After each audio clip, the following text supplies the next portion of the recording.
मुळशीच्या त्या पडक्या वाड्यातून बाहेर पडताना आदित्य आणि आरोहीच्या मनावर मनाचं ओझं होतं. अभय कुलकर्णींनी पेरलेलं संशयाचं बीज आता विषवल्लीसारखं वाढू लागलं होतं.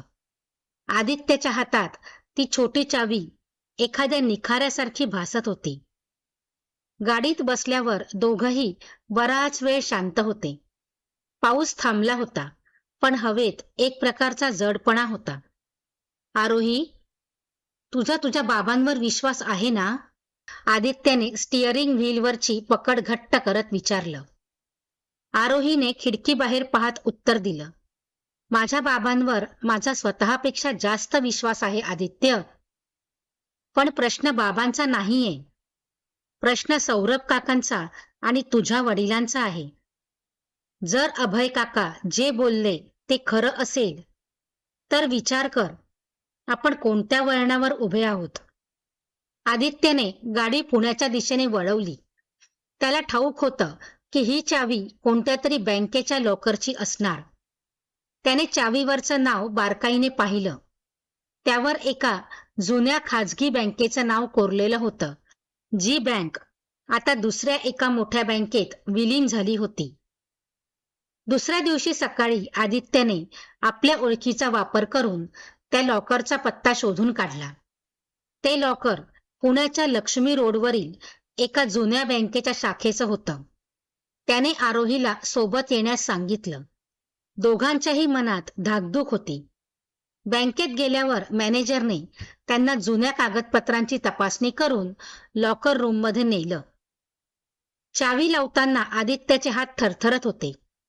लॉकर उघडलं आणि आत एक जुनी डायरी, काही कायदेशीर कागदपत्र आणि एक व्हॉइस रेकॉर्डर असलेला छोटा कॅसेट प्लेअर होता. आदित्यने ती डायरी उघडली. ते सौरभ देशपांडे यांची रोजनिशी होती. पहिल्याच पानावर लिहिलं होतं, मैत्रीवर विश्वास ठेवला, पण व्यवसायाने माणसाला पशु बनवलं. डायरी वाचताना धक्कादायक वास्तव समोर आलं. प्रभाकर राणे म्हणजे आदित्यचे वडील आणि सौरभ देशपांडे यांनी मिळून एक मोठी जागा खरेदी केली होती. पण त्या जागेच्या खाली सोन्याच्या खाणींचे अवशेष किंवा काहीतरी मौल्यवान सापडलं होतं. प्रभाकर राणेंना ते सर्व एकट्याला हवं होतं. त्यांनी सौरभला फसवून त्या जागेचे हक्क आपल्या नावावर करून घेतले होते. पण त्यात एक मेख होती. त्या जागेचे मूळ कागदपत्र सौरभने एका गुप्त जागी लपवून ठेवले होते, ज्याची चावी या लॉकरमध्ये होती. मुलगा जमिनीवर आहे, पण बाप मात्र... आरोहीचे शब्द अपुरे राहिले. तिचे डोळे अश्रूंनी भरले होते. आदित्यने तो व्हॉइस रेकॉर्डर सुरू केला. एका बाजूला कसला तरी गोंधळ ऐकू येत होता आणि मग सौरभ देशपांडे यांचा आवाज आला. प्रभाकर, तू हे खूप चुकीचं करतोयस.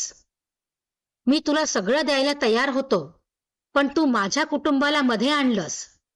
शरदला याबद्दल काहीच माहीत नाहीये. त्याला यात ओढू नकोस. मी हे शहर सोडून जात आहे, पण लक्षात ठेव, पाप कधीच लपत नाही. व्हॉइस रेकॉर्डिंग तिथेच थांबलं. पण त्या रेकॉर्डिंगच्या शेवटी आणखी एका माणसाचा आवाज आला. जो आवाज ऐकून आरोही ओरडलीच. हा तर अभय काकांचा आवाज आहे.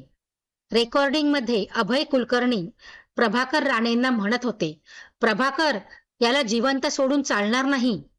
हा कधीही परत येईल. मी याला ठिकाणी लावण्याची व्यवस्था करतो. आदित्यला आता सगळं स्पष्ट झालं होतं. त्याचे वडील दोषी होतेच, पण खरा गुन्हेगार अभय कुलकर्णी होता, ज्याने दोन्ही कुटुंबात फूट पाडली होती आणि कदाचित सौरभ काकांचा खूनही केला होता. आदित्य, आपण आत्ताच्या आत्ता बाबांना हे सगळं सांगायला हवं, आरोही म्हणाली. दोघेही घाईघाईने देशपांडे निवासकडे निघाले. पण तिथे पोहोचल्यावर त्यांना धक्काच बसला. घराचा दरवाजा उघडा होता. सामान अस्ताव्यस्त पडलं होतं. मीनाताई एका कोपऱ्यात रडत बसल्या होत्या. आई, काय झालं? बाबा कुठे आहेत? आरोहीने धावत जाऊन विचारलं. मीनाताईंनी हुंदके देत सांगितलं, अगं, अभय आला होता. तो खूप चिडला होता. त्याने तुझ्या बाबांना जबरदस्ती गाडीत बसवलं आणि घेऊन गेला. त्याने सांगितलं की जर तुला तुझा भाऊ हवा असेल तर माझ्यासोबत चल. आदित्यच्या फोनवर त्याच क्षणी मेसेज आला. एका लोकेशनचा मॅप होता आणि खाली लिहिलं होतं, जर तुला तुझे वडील आणि आरोहीचे बाबा जिवंत हवे असतील तर ती चावी आणि डायरी घेऊन त्याच मुळशीच्या वाड्यावर ये. ही तुझी शेवटची संधी आहे. आदित्यने आरोहीकडे पाहिलं. तिच्या डोळ्यातली भीती आणि जिद्द दोन्ही त्याला दिसत होतं. आरोही, आता मागे हटून चालणार नाही. आपण पोलिसांची मदत घेऊ शकत नाही, कारण बाबांच्या जीवाला धोका आहे. आपल्यालाच हे संपवावं लागेल. आदित्यने गाडी काढली. यावेळी त्याच्या मनात भीती नव्हती, तर एक प्रकारचा संताप होता. आपल्या वडिलांच्या चुकीची शिक्षा तो दुसऱ्या कोणालाही देऊ इच्छित नव्हता. वाड्यावर पोहोचल्यावर तिथे आधीच 2 गाड्या उभ्या होत्या. एका गाडीत आदित्यचे वडील प्रभाकर राणे बांधलेल्या अवस्थेत होते आणि दुसऱ्या बाजूला शरदराव होते. अभय कुलकर्णी हातामध्ये बंदूक घेऊन उभा होता. या या, नव्या पिढीचं स्वागत आहे. अभय क्रूरपणे हसला. आदित्य, ती डायरी आणि चावी इकडे फेक. आदित्यने डायरी हवेत धरली. अभय काका, तुम्ही हे का करताय? तुम्ही तर बाबांचे मित्र होता ना. मैत्री? अरे, या प्रभाकर राणेने मला नेहमी नोकरासारखं वागवलं. सगळी संपत्ती याने लुटली आणि मला फक्त तुकडे टाकले. पण आज ती जागा माझ्या नावावर होईल. सौरभ देशपांडेला मी मारलं नाही, त्याने स्वतःहून जीव दिला. जेव्हा त्याला कळलं की त्याचा सर्वात जवळचा मित्र प्रभाकर त्याला मारण्याचा प्लॅन करतोय, पण मरण्यापूर्वी त्याने ती डायरी लपवून ठेवली होती, जी आज मला मिळणार आहे. आदित्यने हळूच आरोहीला खुणावलं. आरोही गाडीच्या मागच्या बाजूने सरकत शरदरावांच्या दिशेने गेली. घ्या ही डायरी. आदित्यने डायरी अभयच्या दिशेने भिरकावली. अभयचं लक्ष विचलित झालं आणि त्याच क्षणी आदित्यने त्याच्यावर झेप घेतली. दोघांमध्ये जोरदार झटापटी सुरू झाली. बंदूक हवेत उडाली. आरोहीने धावत जाऊन शरदरावांची बंधनं सोडवली, पण त्याच वेळी अभयने जमिनीवर पडलेली बंदूक उचलली आणि आदित्यच्या दिशेने रोखली. आदित्य! आरोही ओरडली. गोळी झाडल्याचा आवाज आला. संपूर्ण वाडा त्या आवाजाने हादरला, पण गोळी आदित्यला लागली नव्हती. वाड्याच्या दुसऱ्या मजल्यावरून कोणीतरी अभयच्या हातावर नेम धरला होता. अभयच्या हातातून बंदूक निसटली. सगळ्यांनी वर पाहिलं. तिथे एक मध्यमवयीन माणूस उभा होता, ज्याच्या अंगावर फाटके कपडे होते. लांब दाढी वाढली होती, पण डोळ्यात एक वेगळी जरब होती. शरदरावांच्या तोंडून शब्द फुटले, सौरभ! तो माणूस दुसरा तिसरा कोणी नसून साक्षात सौरभ देशपांडे होते. वाड्याच्या पडक्या मजल्यावरून सौरभ देशपांडे संथ पावलांनी खाली आले. त्यांच्या चेहऱ्यावर अनेक वर्षांच्या वनवासाच्या खुणा होत्या, पण नजर मात्र अजूनही तीक्ष्ण होती. शरदराव धावत गेले आणि त्यांनी आपल्या भावाला घट्ट मिठी मारली. सौरभ, तू जिवंत आहेस? इतकी वर्ष कुठे होतास? सौरभ यांनी शरदरावांच्या खांद्यावर हात ठेवला आणि मग त्यांची नजर आदित्य आणि प्रभाकर राणेंकडे वळली.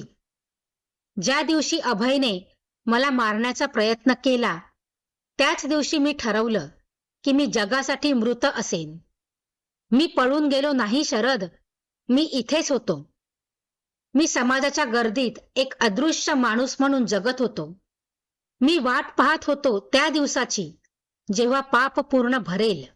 अभय कुलकर्णी वेदनेने विव्हळत होता. सौरभ, तू पुन्हा आलास? हो अभय, सौरभ शांतपणे म्हणाले. तुला वाटलं की तू मला संपवलंस, पण तू विसरला होतास की ज्या जमिनीसाठी तू हा सगळा खेळ रचला होतास, त्या जमिनीचा मालक अजून जिवंत आहे. प्रभाकर, तुझ्याकडून मला ही अपेक्षा नव्हती. प्रभाकर राणे पुढे आले. त्यांचे डोळे ओले होते. सौरभ, मला माफ कर. पैशांच्या हव्यासापोटी मी आंधळा झालो होतो. अभयने माझ्या मनात तुझ्याबद्दल विष कालवलं होतं. मला वाटलं तू मला फसवतोयस. पण जेव्हा तू गायब झालास, तेव्हापासून मी एका क्षणाचीही शांतता अनुभवली नाहीये. आदित्य हे सगळं शांतपणे ऐकत होता. त्याला आपल्या वडिलांचा अभिमान होता, पण आज त्यांचं सत्य ऐकून तो आतून तुटला होता. त्याने आरोहीकडे पाहिलं. आरोहीच्या डोळ्यातही संभ्रम होता. ज्या माणसाच्या शोधासाठी हे सगळं सुरू झालं, तो आज समोर होता, पण त्याने सोबत अनेक जखमा उघड्या केल्या होत्या. सौरभ देशपांडे आदित्यजवळ गेले. तू आदित्य ना? तुझ्या वडिलांनी जरी चुका केल्या असल्या, तरी तू मात्र अगदी तुझ्या आईसारखा प्रामाणिक निघालास. तुझ्या डोळ्यात तीच चमक आहे, जी मी अनेक वर्षांपूर्वी पाहिली होती. अचानक अभय कुलकर्णीने बाजूला पडलेली बंदूक मिळवण्याचा प्रयत्न केला, पण आदित्यने चपळाईने आपला पाय त्याच्या हातावर दिला. पुरे झालं अभय काका, आता हा खेळ संपला आहे. बाहेर पोलिसांच्या गाड्यांचे सायरन वाजू लागले. आरोहीने गुपचूप पोलिसांना कळवलं होतं. पोलीस आत आले आणि त्यांनी अभय कुलकर्णीला ताब्यात घेतलं. प्रभाकर राणे स्वतःहून पोलिसांसमोर उभे राहिले. इन्स्पेक्टर, या सगळ्याला मीही जबाबदार आहे. मला जी शिक्षा मिळेल ती मी भोगायला तयार आहे. आदित्यने आपल्या वडिलांना पाहिलं. त्याला दुःख होतं, पण वडिलांनी आपली चूक कबूल केली, याचं एक वेगळं समाधानही होतं. बाबा, मी तुमची वाट पाहीन, तो फक्त एवढंच बोलू शकला. पोलीस निघून गेल्यावर वाड्यात पुन्हा एक शांतता पसरली. पण ही शांतता मागच्या शांततेपेक्षा वेगळी होती. ही शांतता काहीतरी नवीन सांगू पाहत होती. सौरभ देशपांडे शरदरावांसोबत आपल्या घरी देशपांडे निवासमध्ये परतले. मीनाताईंना जेव्हा कळलं की आपला धीर जिवंत आहे, तेव्हा त्यांचा आनंद गगनात मावेनासा झाला. घरात पुन्हा एकदा चैतन्य आलं होतं.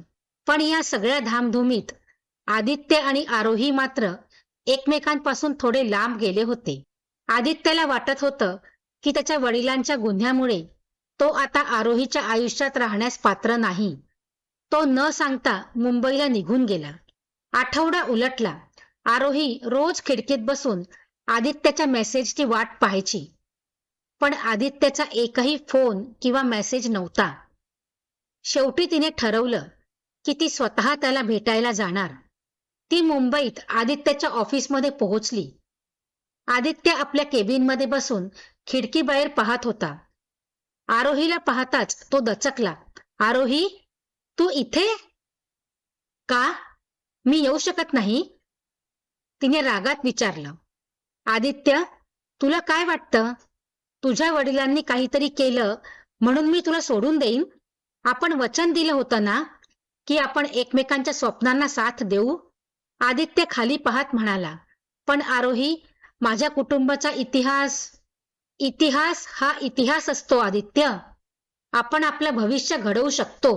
आणि सौरभ काका, त्यांनी स्वतः सांगितलंय की तुझा यात काहीच दोष नाहीये. उलट त्यांनीच मला इथे पाठवलंय. आदित्यच्या चेहऱ्यावर हळूहळू हसू उमटलं. त्याने आरोहीचा हात हातात घेतला. मला वाटलं होतं मी तुला कायमचं गमावलं. कधीच नाही, आरोही म्हणाली. आदित्य आणि आरोहीच्या लग्नाची तयारी सुरू होते. पण लग्नाच्या दिवशी पुन्हा एक अनाकलनीय पाहुणा येतो. सौरभ देशपांडे यांनी आपल्याकडे कोणतं गुपित जपून ठेवलं होतं आणि आदित्यच्या वडिलांच्या सुटकेसाठी कोणती नवीन वळणं येतात, पाहूया पुढील भागात. मित्रांनो, कथा आवडली असेल तर व्हिडिओला लाईक करा, शेअर करा आणि कमेंटही करा. आणि आपल्या चॅनलवर नवीन असाल तर चॅनलला सबस्क्राईब करा. धन्यवाद.